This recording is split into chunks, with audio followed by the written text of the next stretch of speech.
আমরা সরাসরি নজর রাখবো কোচবিহারে রাসমেলা ময়দানে বক্তব্য রাখছেন প্রধানমন্ত্রী। সকল কোচবিহারবাসী দের আমার সাদর প্রণাম। दंडोवत सगाई के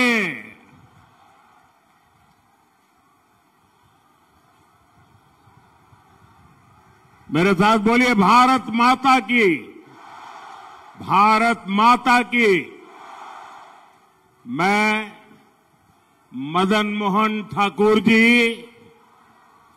और बोरो देवी को पूरी श्रद्धा से नमन करता हूं। आज यहां कोचबिहार के साथ साथ अलीपुर द्वार से भी इतनी बड़ी संख्या में आप लोग आए हैं। विशेष रूप से माताएं, बहनें, बेटियां इतनी विशाल संख्या में हमें आशीर्वाद देने पहुंची है। आपका यही आशीर्वाद जिसके कारण पूरा देश कह रहा है फिर एक बार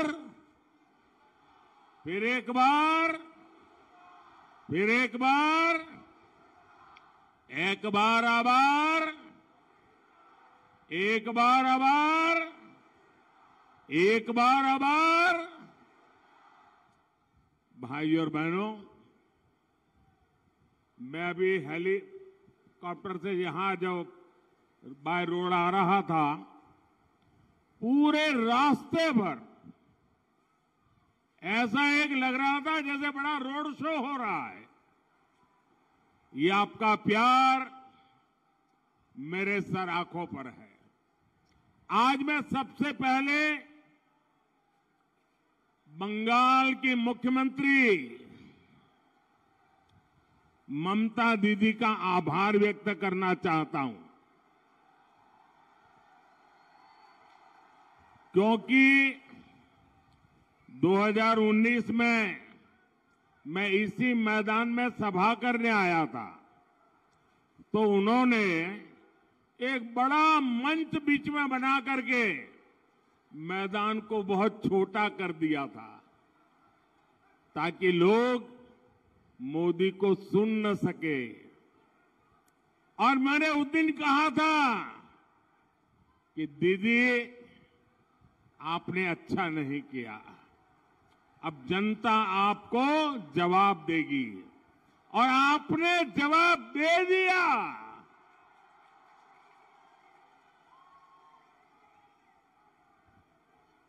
लेकिन आज उन्होंने ऐसा कुछ भी नहीं किया, मैदान खुला रखा, तो मुझे आप सबके दर्शन करने का सौभाग्य मिला। आपका दर्शन करके आज मेरा जीवन धन्य हो गया, और इसलिए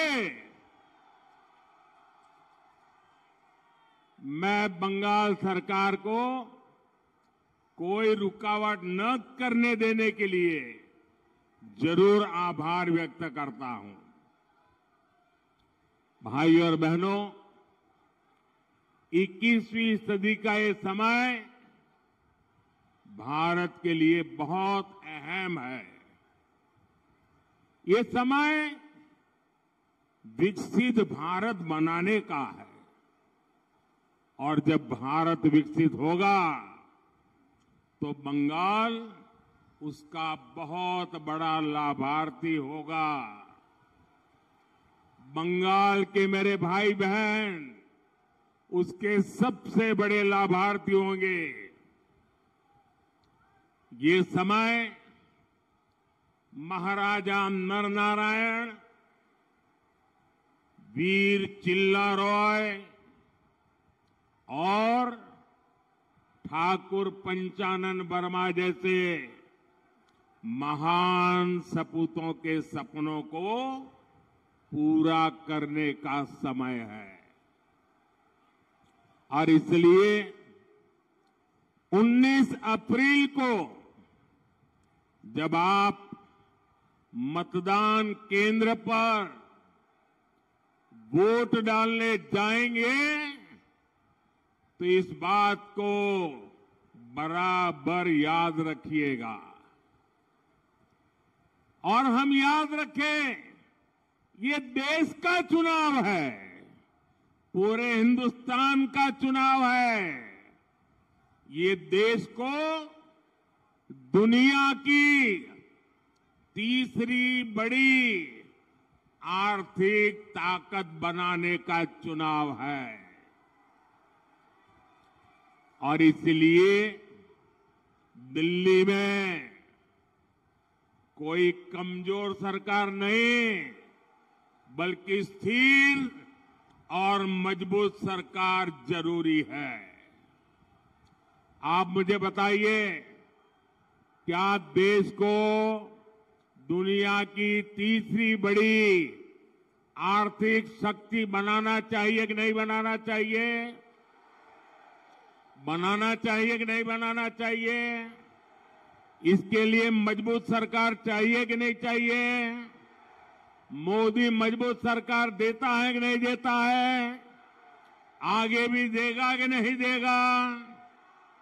और इसलिए देश की सरकार बनानी है, मजबूत सरकार बनानी है, काम करने वाली सरकार बनानी है। साथियों, आजादी के बाद हमारे देश में 6-7 दशक तक लोगों ने केंद्र सरकार में सिर्फ और सिर्फ कांग्रेस का मॉडल देखा। अब पहली बार देश ने बीते 10 साल में पूर्ण बहुमत वाली बीजेपी सरकार का मॉडल देखा है। आज दुनिया कहती है कि मोदी मजबूत नेता है। दुनिया कहती है मोदी कड़े और बड़े फैसले लेने वाला नेता है। लेकिन मेरे भाइयों बहनों, मैं तो हाथ जोड़ के यही कहूंगा, बड़ी विनम्रता से कहना चाहता हूं कि मोदी तो भारत की जनता जनार्दन का एक बहुत सामान्य सेवक है।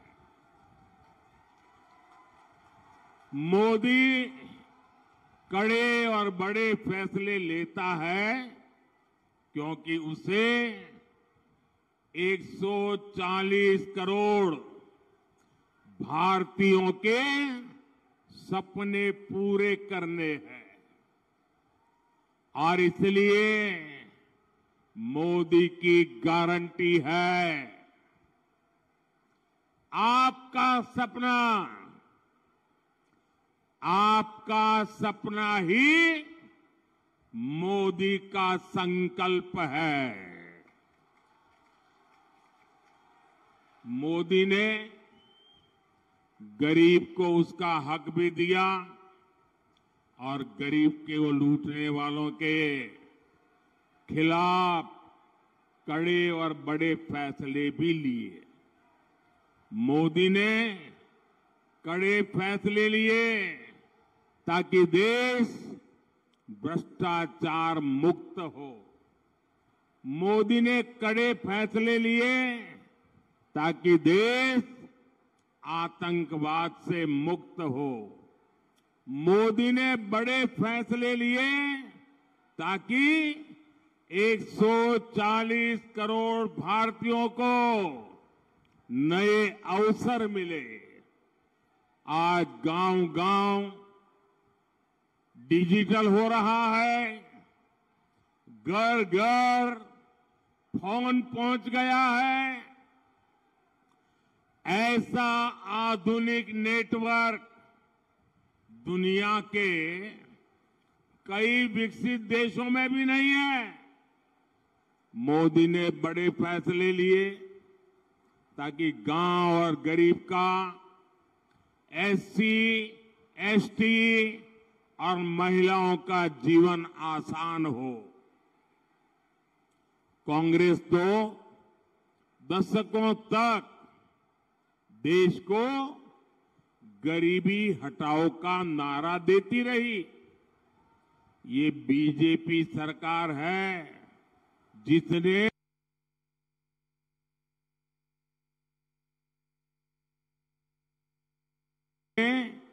10 साल में 25 करोड़ लोगों को गरीबी से बाहर निकालकर दिखा दिया है। और ये इसलिए हुआ क्योंकि हमारी नीयत साफ है, ईमानदारी से काम कर रहे हैं। और इसलिए मैं कहता हूं, नीयत सही तो नतीजे भी सही। ताई आम्ही बोली, उद्देश्य सटीक ताले परिणामों सटीक। साथियों, मोदी आपके भविष्य की चिंता कर रहा है। आपकी आने वाली पीढ़ियों के सामने ये दशकों पुरानी चुनौतियां हटा रहा है। मोदी की नीयत सही है, इसलिए अनेक दशकों बाद जम्मू कश्मीर को आर्टिकल 370 से मुक्ति मिली है। मोदी की नीयत सही है, तभी दशकों के इंतजार के बाद नारी शक्ति वंदन अधिनियम पास हुआ। महिलाओं को संसद और विधानसभा में आरक्षण मिला है। मोदी की नीयत सही है, इसलिए 500 साल बाद अयोध्या में भगवान राम का भव्य मंदिर बना है। और इसलिए देश कहता है, जहां दूसरों से उम्मीद खत्म होती है, वहां से मोदी की गारंटी शुरू होती है।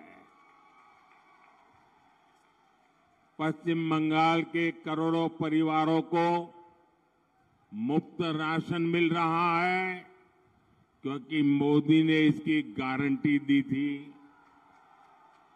यहां बंगाल के करीब 40 लाख गरीबों को पक्का घर मिला है क्योंकि मोदी ने इसकी गारंटी दी थी।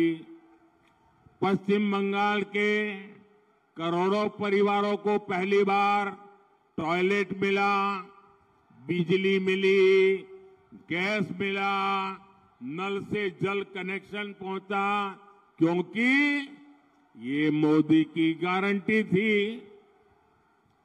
यहां बंगाल के किसानों के खातों में हमने पीएम किसान सम्मान निधि के 8,500 करोड़ रुपए सीधे भेजे क्योंकि ये मोदी की गारंटी थी।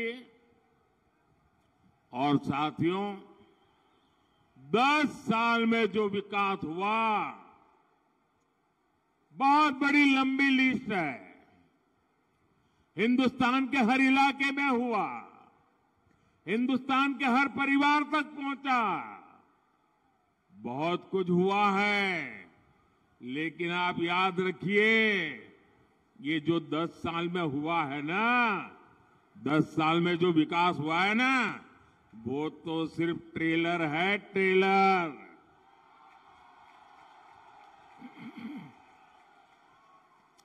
दस बछोरे যা হলো ওটা ট্রেলার ছিল। अभी तो मुझे बहुत करना है। अभी तो हमें देश को बहुत आगे लेकर जाना है। अभी तो हमें पश्चिम बंगाल को बहुत आगे ले जाना है। मेरे विरोधी कहते हैं मोदी का कोई परिवार नहीं है।